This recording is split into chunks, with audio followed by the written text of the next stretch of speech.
Irmãos, hoje nós vamos falar do Salmo 73, Salmo de Asaf. Asaf que foi ministrado pelo próprio Espírito Santo ao invejar a prosperidade dos ímpios. Exatamente, Asaf foi um levita que liderava os músicos no templo. Ele viveu no tempo do rei Davi e Salomão. Aliás, Asaf esteve presente na inauguração do templo. No Salmo 73, Asaf conta o seu próprio testemunho de vida. Vejam: verdadeiramente bom é Deus para com Israel, para com os limpos de coração. Quanto a mim, os meus pés quase que se desviaram, pouco faltou para que escorregassem os meus passos.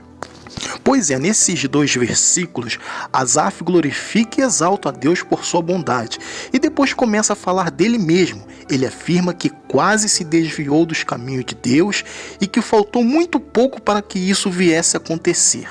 Sim, mas a pergunta que se faz é: por quê? E a resposta está no versículo 3. Vejam: pois eu tinha inveja dos nécios quando via a prosperidade dos ímpios. Veja só mais detalhado nos versículos 4 e 5 o motivo da inveja de Asaf. Porque não há apertos na sua morte, mas firme está a sua força. Não se acha em trabalhos como os outros homens, nem são afligidos como outros homens. Pois é, Asaf havia percebido aqui que a vida do ímpio era melhor do que a dele, que servia ao Senhor.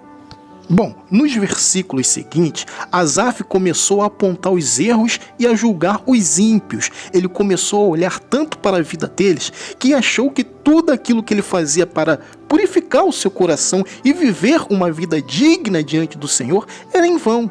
Asaf havia percebido que o ímpio maquinava o mal e não era punido.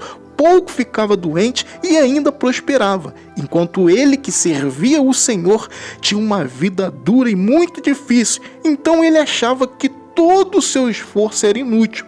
Mas um certo dia, quando ele estava no templo, o Espírito Santo ministrou em seu coração e o fez saber que o fim do ímpio era terrível e tampouco a sua alma tinha segurança. Sim, veja o que diz Asaf diante da ministração do Espírito Santo. Quando pensava em entender isto, foi para mim muito doloroso. Até que entrei no santuário de Deus, então entendi eu o fim deles. Certamente tu os puseste em lugares escorregadios, tu os lanças em destruição. Veja agora a reação de Asaf ao ser ministrado pelo Espírito Santo. Assim o meu coração se azedou, e sinto picadas nas minhas entranhas. Assim me embruteci e nada sabia. Fiquei como um animal perante ti. Pois é, a sensação que Asaf sentiu dele mesmo, né? Nos versículos seguintes, ele volta para o Senhor, afirmando o seu compromisso com Deus. Além disso, ele começa a glorificar e exaltar o Senhor. Ele reconhece ainda que, diante das suas dúvidas e indagações, o bom mesmo é se aproximar de Deus. Mas para mim, bom é aproximar-me de Deus. Pus a minha confiança no Senhor Deus para anunciar todas as tuas obras.